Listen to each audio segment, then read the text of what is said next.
Welcome to my presentation on ancient Greek humor. I'm Duncan Barter, and over the next few minutes, I'll take you through how artists in ancient Greece used humor in their visual art to challenge and subvert social norms. We'll look at how the Greeks laughed at everything from ritual to masculinity, so sit back and enjoy 20 slides of serious humor from ancient times. Greek art isn't all idealized gods and heroic warriors. Some vases show baboons rowing boats, men collapsing drunk, and animals playing board games. These absurd images stand out, so I asked, how did ancient Greek artists use visual humor to critique social norms? And what did these jokes reveal about society, power, and identity in ancient Greece? My argument is that Greek visual humor used comic reversals, parody, and incongruity, especially in vase painting, to challenge the expectations of ritual, gender roles, and civic ideals in subtle yet effective ways. Through exaggeration and inversion, artists question the values of their society while making people laugh. Humor was more than entertainment. It was a tool of social critique. As Griffith and Marx note, it enforced boundaries, corrected behavior, and let people laugh at the things that made them uncomfortable or uncertain. Humor could destabilize authority, highlight absurdity, and encourage reflection. Comic incongruity happens when expectations are flipped. In Greek art, this includes drunk commas stumbling, satyrs misbehaving, and exaggerated behavior that parodies serious roles. The shock of the unexpected, of something not quite fitting, creates laughter and invites a second look. Greek artists often gave animals human behaviors, baboons as oarsmen, birds performing sacrifices. These scenes questioned the boundary between human and non-human. They mocked assumptions of hierarchy, suggesting that even animals could mimic or mock human rituals. Symposia were both sacred and silly. Vase scenes showed men staggering, vomiting, or dancing out of control. These images mocked elite male behavior, showing how easily dignity could dissolve in drink, and how humor could hold up a mirror to excess. Some jokes relied on surprise. A cup might look elegant from the outside, but reveal a vomiting man inside, seen only once the wine is gone.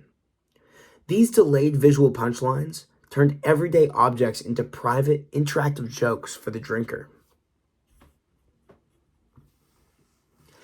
Even sacred rituals weren't off limits. Dionysian processions, sacrifices, and initiations were often parodied by satyrs or grotesques. These scenes poked fun at religious excess, the seriousness of sacred roles, or hollow public displays of piety. Young points out that this piety itself was often a target. Artists mocked blind reverence or absurd ceremonies, showing priests confused or gods tricked. These jokes didn't reject religion, but they exposed its human flaws and the contradictions that came with them. The mentorship between older men and boys, a hallmark of elite masculinity at the time, was sometimes mocked. Vases show these men acting overly affectionate, desperate, or ridiculous. These jokes hinted at hypocrisy beneath a supposedly noble relationship. When lions play board games or goats perform rituals, it's funny, but it also raises questions. These animal-human hybrids exaggerate behavior to absurd levels. So what's the message? Maybe human superiority or dignity isn't as firm as we would like to believe it is. Mitchell highlights how grotesque or exaggerated bodies, bulging eyes, misshapen limbs were used for comic effect. These characters mocked ideals of beauty and symmetry, reminding viewers that real life is far more ridiculous than we might assume. Even ideal warriors or noble athletes were targeted in this art. Some vases show them falling, bragging, or failing spectacularly. These scenes challenged myths of perfect masculinity, showing that even heroes could be laughable. These images weren't necessarily for museums. They were on cups and craters used at parties. The jokes were shared in real time. Laughter became a part of the drinking experience for everybody, mixing performance, conversation, and visual art. Greek humor was interactive.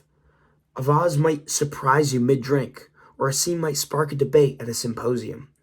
Humor lived in the moment.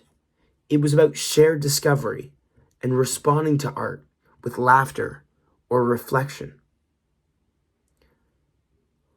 We'll take a look at our first case study, the Kamas Cup.